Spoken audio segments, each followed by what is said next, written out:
നമസ്കാരം, എൻ്റെ പേര് രാഹുൽ. അപ്പോൾ ഇന്ന് ഞാനിവിടെ സംസാരിക്കാൻ പോകുന്നത് മാർക്കോ എന്ന് പറഞ്ഞ പുതിയ മലയാള സിനിമയെക്കുറിച്ചാണ്. അപ്പോൾ ക്രിസ്മസ് റിലീസായി വന്ന രണ്ടാമത്തെ സിനിമയാണ് മാർക്കോ മലയാളത്തിൽ.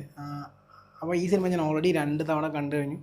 ഫസ്റ്റ് തവണ കണ്ടപ്പോൾ സിനിമ എനിക്ക് വർക്കായെങ്കിലും തിയേറ്ററിൽ ഞാൻ 100% സാറ്റിസ്ഫൈഡ് അല്ലായിരുന്നു. എനിക്ക് ആ സിനിമയിലെ കളറിങ്ങിനെ കുറിച്ച് ഒരു അഭിപ്രായം വ്യത്യാസം ഉണ്ടായിരുന്നു. അപ്പോൾ ഞാൻ രണ്ടാമത് എനിക്ക് പേഴ്സണലി കൊച്ചിയിൽ ഇഷ്ടമുള്ള സ്ക്രീനിൽ ഞാൻ രണ്ടാമത് പോയി കണ്ടു. ആക്ച്വലി PXL ഒരു രാത്രി 11 മണിക്ക്. എനിക്ക് ആ ഷോ ഇഷ്ടമല്ല, പക്ഷേ വേറെ വഴിയില്ലാത്തതുകൊണ്ട് രാത്രി 11 മണിക്ക് ഞാൻ അവിടെ പോയി മാർക്കോ കണ്ടിരുന്നു. ബറോസ് ഇറങ്ങുന്നതിന് തൊട്ട് മുമ്പത്തെ ദിവസം. അപ്പോൾ എനിക്ക് ആ കളറിങ്ങിനെ കുറിച്ച് ഉണ്ടെന്ന അഭിപ്രായത്തിലും വ്യത്യാസം വന്നു. അതുകൊണ്ടാണ് ഞാൻ വേറൊരു റിവ്യൂ ഓൾറെഡി ഷൂട്ട് ചെയ്ത റിവ്യൂ വേണ്ടാന്ന് വെച്ചത്.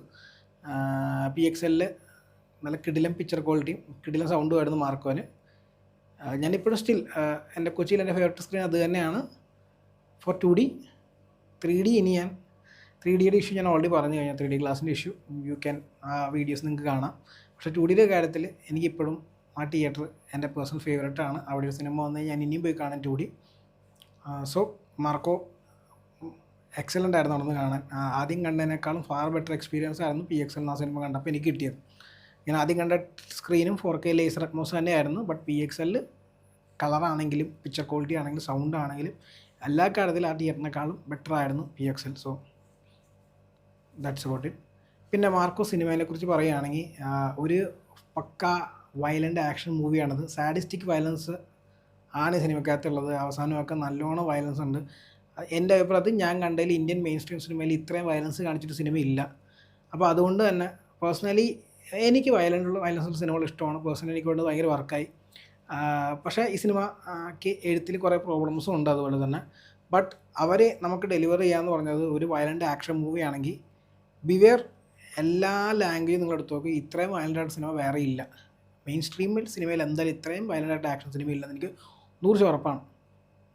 അതുകൊണ്ട് തന്നെ ഐ എം ഹാപ്പി. നമ്മൾ മലയാളത്തിൽ നിന്ന് തന്നെ അത് ഉണ്ടായി എന്നുള്ളതാണ് ഇതിൽ ഏറ്റവും വലിയ രസം. നമ്മളെ മലയാള സിനിമ നമ്മൾ അങ്ങനത്തെ സിനിമകളെല്ലാം എടുക്കുന്നതെന്ന് കളിയാക്കുന്ന ഒരുപാട് പേര് ട്വിറ്ററിലുണ്ട്. പക്ഷേ വി പ്രോമിസ് യു, ഞങ്ങൾ ചെയ്യാൻ തീരുമാനിച്ചാൽ ഞങ്ങളത് അടിപൊളിയായിട്ട് ചെയ്യുകയും ചെയ്യും എന്ന് നിങ്ങൾ മനസ്സിലാക്കുക. ഒരു വയലൻ്റ് ആക്ഷൻ മൂവി, അതും ഇതുപോലത്തെ ഒരു ബഡ്ജറ്റിൽ ഞങ്ങൾക്ക് ചെയ്യാൻ പറ്റുന്നതാണ് നിങ്ങൾക്ക് ഞാൻ കാണിച്ചു തരുവാണ്. 100-150 കോടി ബഡ്ജറ്റിൽ ചെയ്ത പല സിനിമകളൊക്കെ അടിപൊളിയായിട്ടാണ് ഇതിനകത്തുള്ള ആക്ഷൻ സീൻസ് പുള്ളി ഓഫ് ചെയ്തത്. ഇതിലെ പ്രത്യേകിച്ചും 1-2 ആക്ഷൻ സീൻസുകൾ അടിപൊളിയാണ്. എനിക്ക് പുള്ളി ഒരു സ്റ്റെയർ കേസ് ഫൈറ്റ് ഉണ്ട്, എനിക്കത് ഭയങ്കര ഇഷ്ടമായി. അടിപൊളിയായിട്ടാണ് അത് ചെയ്തിരിക്കുന്നത്. അതിൻ്റെ എഡിറ്റിംഗ് ആണെങ്കിലും കൊറിയോഗ്രാഫി ആണെങ്കിലും അതിൻ്റെ ക്യാമറ വർക്ക് ആണെങ്കിലും അതിൽ ഉണ്ണിമൂന്നിൽ ചെയ്തിരിക്കുന്ന രീതിയാണെങ്കിലും അടിപൊളിയായിരുന്നു.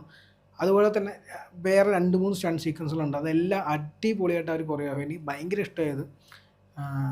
പിന്നെ ഇത് പുൾ ഓഫ് ചെയ്യാൻ ഏറ്റവും അവരെ ഹെൽപ്പ് ചെയ്ത് ഉണ്ണിമൂന്നൻ തന്നെയാണ്.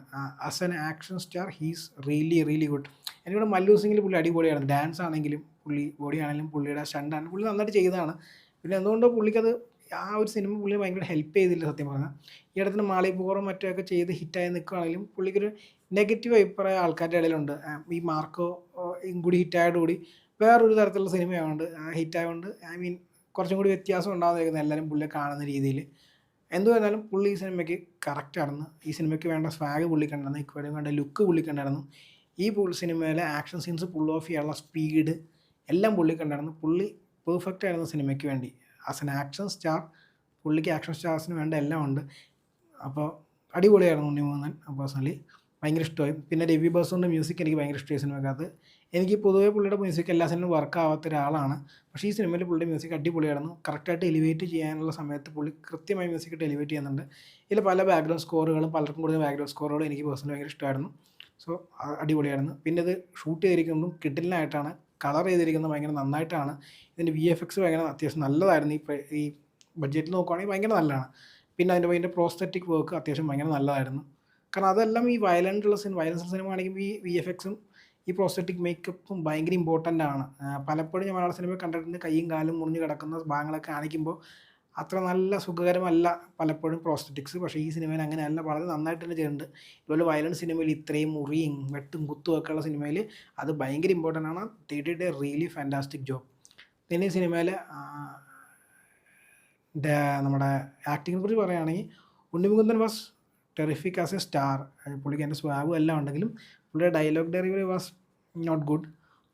പക്ഷേ പുള്ളിക്ക് ആ ഒരു സ്റ്റൈലും എല്ലാം ഉണ്ട് പുള്ളിക്ക് ഇത് പുൾ ഓഫ് ചെയ്യാനുള്ള. അത് പുള്ളി നന്നായിട്ട് ചെയ്യുകയും ചെയ്തു. ലിറ്റിൽ ബിറ്റ് പുള്ളിക്ക് ഡയലോഗ് ഡെലിവറി പുള്ളി വർക്ക് ചെയ്യണമെന്ന് എനിക്ക് തോന്നിയത്. That's okay. ഈ സിനിമയ്ക്ക് അത് ഭയങ്കര ഇതല്ല എന്നുവെച്ചാൽ ഈ സിനിമയിൽ എനിക്ക് അത് സിനിമയിൽ പുള്ളി അത്ര അടിപൊളിയായിട്ട് നിൽക്കുന്നുണ്ട്, ഒന്നും കൂടി മുളച്ച് നിൽക്കുന്നപോലെ എനിക്ക് തോന്നി. പിന്നെ ഇതിലത്തെ വില്ലന്മാരായിട്ടാണ് ബാക്കി എല്ലാവരും സത്യം പറഞ്ഞാൽ. പിന്നെ ഇതിൽ നമ്മുടെ സിദ്ദിഖ് ആക്ച്വലി ഭയങ്കര നല്ലത്, പുള്ളിക്കൊരു നല്ലൊരു സീക്വൻസും ഇവർ കൊടുത്തിട്ടുണ്ട്. അതുപോലെ തന്നെ ജഗദീഷ് ഓക്കെ ആയിരുന്നു, പുള്ളിക്കാരൻ അടിപൊളിയാണെന്ന് പറയാൻ പറ്റില്ല. കാരണം പുള്ളിയുടെ സീൻസ് കട്ടായി പോയതാണോ എന്ന് എനിക്കറിയില്ല. പുള്ളിയുടെ ഒരു ക്യാരക്ടറിനൊരു ഭയങ്കര അപൂർണതയുണ്ട്. പിന്നെ പുള്ളിയുടെ ഇംഗ്ലീഷ് ഡയലോഗ്സ് ഇതിന് ഭയങ്കരമായിട്ട് സൂട്ടായില്ല പുള്ളി പറയുന്ന രീതിയെന്നും എനിക്ക് തോന്നി പേഴ്സണലി. പുള്ളിയുടെ നോട്ടമൊക്കെ അടിപൊളിയാണ്. ചില സീനിൽ പുള്ളി അടിപൊളിയാണെങ്കിൽ ഈ ഡയലോഗ് ഡെലിവറി ഇംഗ്ലീഷ് ഡയലോഗ്സ് പുള്ളി പറയുമ്പോൾ അതൊരു സുഖമില്ലായ്മ എനിക്ക് ഫീൽ ചെയ്തതാണ് വൈ. പിന്നെ ഇതിൽ മറ്റേ നമ്മുടെ മെയിൻ വില്ലൻ, അതായത് അവസാനം കുറച്ച് നേരം മാത്രമേ ഉള്ളൂ, അവസാനം 30 മിനിറ്റ് കണ്ടേ പുള്ളിയുള്ളൂ. പക്ഷേ പുള്ളി ആഖിര 30 മിനിറ്റ് നല്ലോണം സ്കോർ ചെയ്തു. അതിപ്പോൾ നിങ്ങൾക്ക് കാണാം പുള്ളി ഒരു ഹിന്ദി നടനാണ്. പുള്ളിനെക്കുറിച്ച് ഇഷ്ടംപോലെ ഇൻട്രവ്യൂസും പറ്റും, കാരണം ആൾക്കാർക്ക് അത്ര ഇഷ്ടമായി പുള്ളി ഡെലിവർ ചെയ്ത രീതി. പുള്ളി പക്കാ വയലൻ്റ് മൂവി ആണ്, വയലൻസാണ് പുള്ളി ഇതിൽ പുൾ ഓഫ് ചെയ്തിരിക്കണം. ഭയങ്കര വയലൻ്റാണ്, സാഡിസ്റ്റിക് വയലൻസാണ്. അതുകൊണ്ടാണ് ഞാൻ എടുത്ത് പറയുന്നത്, അത് ആ ലെവൽ വയലൻസ് പുള്ളി. പിന്നെ പുള്ളിക്ക് ഭയങ്കര ഡയലോഗൊന്നുമില്ല, പുള്ളി അതിന് ഓട്ടത്തിലും പുള്ളി ലുക്സും വെച്ച് പുള്ളി പക്കായിരുന്നു. അതുപോലെ തന്നെ അഭിമന്യു തെലുങ്കൻ നമ്മുടെ ശ്രീലൻ ചേട്ടൻ്റെ കൊച്ചുമോൻ, പുള്ളി അടിപൊളിയായിരുന്നു കേട്ടോ. പുള്ളിക്ക് ഈ സിനിമയ്ക്ക് വേണ്ട വില്ലനായിട്ട് അപ്പുറത്ത് നിൽക്കാനുള്ള ഒരു ബോഡിയും ലുക്കും നോട്ടവും ഒക്കെ പുള്ളിക്കുണ്ട്. അതിൻ്റെ ഈ പുള്ളിയുടെ പറയുന്ന രീതിയിലും പുള്ളി അത് നല്ലോണം ചെയ്തിട്ടുണ്ട്. ആക്ച്വലി പുള്ളി അടിപൊളിയാണ്. പുള്ളി ഈ സിനിമ എലിവേറ്റ് ചെയ്യാൻ ഹെൽപ്പ് ചെയ്യുന്ന ഇവരൊക്കെയാണ് സത്യം പറഞ്ഞാൽ. പിന്നെ എനിക്ക് ആ യുക്തി തെരേജ, പുള്ളിയുടെ പേര് ഞാൻ പറഞ്ഞത്, അവരെയൊക്കെ എന്തിനാ കേട്ടത്? സത്യം പറഞ്ഞാൽ മലയാളി നാടിനെ ഇട്ടിരുന്ന ഇത്തിരി ഡബ്ബിങ് ഒന്നും ഒരു സുഖം ഉണ്ടായിരുന്നില്ല. പുള്ളിക്കാരത്തി എന്ന് ഭയങ്കര വേസ്റ്റായിരുന്നു സത്യം പറഞ്ഞാൽ. പിന്നെ ഈ സിനിമയിൽ എനിക്ക് വർക്കാവാത്ത, എനിക്ക് ഈ സിനിമയുടെ എഴുത്ത് ഇഷ്ടമായില്ല സത്യം പറയുമല്ലോ. അതിൻ്റെ റൈറ്റിംഗ് വരെ മോശമാണ്. കറക്റ്റായിട്ടൊരു കൊഹിറൻ്റ് ഒന്നുമല്ല സ്ക്രിപ്റ്റ്. പിന്നെ എനിക്കൊരു ഇമോഷണൽ വാല്യൂ ഒന്നും ഫീൽ ചെയ്ത്, ഇമോഷണലായിട്ട് എനിക്കൊരു കണക്ഷൻ ഒന്നും ഫീൽ ചെയ്തില്ല. ഇതിൽ അവസാനം കാണിക്കുന്ന ആ എൻ്റെയർ വയലൻസ് സെറ്റപ്പ് ചെയ്തിരിക്കുന്നതിന് നമുക്കത് ഫീൽ ചെയ്യാൻ വേണ്ടിയാണ്. പക്ഷേ എനിക്കങ്ങനെ ഒരു മൈ ഗോഡ് അങ്ങനെ സംഭവിച്ചു, ഇവൻ തിരിച്ചു പോയി ഇടിക്കണം, നമുക്ക് ആ ഒരു ഇമോഷണൽ കണക്റ്റില്ല. ഇപ്പോൾ RDX തന്നത് അല്ലെങ്കിൽ അതെനിക്ക് ഇതിനകത്ത് അത്രയും കിട്ടിയില്ല. അത് റൈറ്റിങ്ങിൻ്റെ കുഴപ്പമായിട്ടേ തോന്നിയുള്ളൂ. പിന്നെ ഇതുപോലൊരു ആക്ഷൻ സിനിമ, ഈ സിനിമ ഇപ്പോൾ കണ്ടിരിക്കാൻ പറ്റുന്ന, അടിപൊളിയായിട്ട് കണ്ടിരിക്കാൻ പറ്റുന്നത് ഇവരുടെ കൺവിക്ഷനാണ്, എൻ്റെ ടീമിൻ്റെ കൺവിക്ഷനാണ്, ഇൻക്ലൂഡിങ് ഡയറക്ടർ ഹനീഫ് അദാനി. കാരണം ഇവർ ഒരു സാധനം പുൾ ഓഫ് ചെയ്യണമെന്ന് വിചാരിച്ചു. അവരെന്ത് ചെയ്യണമെന്ന് വെച്ചാൽ അവരത് ആ രീതിയിൽ തന്നെ ഫുൾ ഓൺ കൺവിക്ഷനിൽ ചെയ്തു. ഇതിന് പ്രോബ്ലംസ് ഒക്കെ ഉണ്ടോ ഈ സിനിമയ്ക്കകത്ത്, പക്ഷേ ആ പുൾ ഓഫ് ചെയ്യാൻ വേണ്ടി അവർ ഉദ്ദേശം അവർ കറക്റ്റായിട്ട് പുൾ ഓഫ് ചെയ്തു. അത് ഏത് ഓഡിയൻസിനാണ് വേണ്ട ആ ഓഡിയൻസിലേക്ക് അവർ കൃത്യമായി പ്രൊമോഷൻ ഇൻട്രസ്റ്റ് എത്തിച്ചു എന്നുള്ളതാണ് ഈ സിനിമയുടെ ഏറ്റവും വലിയ സക്സസ്. പിന്നെ ഹനീഫ് അദാനിക്ക് ഞാൻ എടുത്ത് പറയുന്നത് വെച്ചാൽ പുള്ളിയുടെ മിഖായിലിന് പുള്ളിക്ക് ഇഷ്ടംപോലെ ട്രോള് കിട്ടിയാണ്. പുള്ളിക്ക് മൈ ബോസ് ആൻഡ് ഗോ എന്താ പുള്ളിയുടെ ലാസ്റ്റ് ഇറങ്ങിയ സിനിമ, പേര് ഞാൻ മറന്നുപോയി. ആ സിനിമ OTTയിൽ പോലും വന്നിട്ടില്ല, അതിൻ്റെ പേരിലും പുള്ളിക്ക് ഇഷ്ടംപോലെ ട്രോള് വരുന്നുണ്ട്. അങ്ങനെ ഒരാളാണ് ഇങ്ങനത്തെ സിനിമ എടുത്ത് 5-6 ദിവസം കൊണ്ട് 50 കോടി വേൾഡ് വൈഡ് കളക്ട് ചെയ്യുന്ന സിനിമ എടുത്തത്. So kudos to him. പിന്നെ ഈ സിനിമ ഞാൻ എടുത്ത് പറയുകയാണ്, ഈ സിനിമ തിയേറ്ററിൽ നിന്ന് കാണുമ്പോഴുള്ള സുഖമൊന്നും OTT വരുമ്പോൾ കിട്ടും തോന്നുന്നില്ല. മാത്രമല്ല ഈ സിനിമ ഒരുപാട് മെയിൻ മെറ്റീരിയൽസ് ഉള്ള കുറച്ച് സീനുകൾ ഈ സിനിമക്കകത്തുണ്ട്. റൈറ്റിങ്ങിൻ്റെ കുഴപ്പമാണത്. ആ മോശം റൈറ്റിംഗ് ഡെലിവറി ചെയ്യാൻ വേണ്ടി നടന്മാർ ഡയലോഗ് ഡെലിവറി ചെയ്യുമ്പോൾ അതിന് മോശമായിട്ട് തന്നെയാണ് വരുന്നത്. പല സീനുകൾ നമുക്ക് ചിരി വരും. അപ്പോൾ ഈ സിനിമ OTT വരുമ്പോൾ നല്ലോണം ട്രോള് കിട്ടാനുള്ള സാധ്യതകൾ ഞാൻ സിനിമ കാണുന്നുണ്ട്. ബട്ട് തിയേറ്ററിൽ ഞാൻ 2 പ്രാവശ്യം കണ്ടപ്പോൾ ഞാൻ നല്ല രീതിയിൽ ഇതിലത്തെ ആക്ഷൻ സീക്വൻസുകളും മറ്റും എൻജോയ് ചെയ്തിട്ടുണ്ട്. അതിനുവേണ്ടി മാത്രം ഈ സിനിമ കാണാം. നല്ല സൗണ്ട് മിക്സും ആയിരുന്നു പടത്തിൻ്റെ.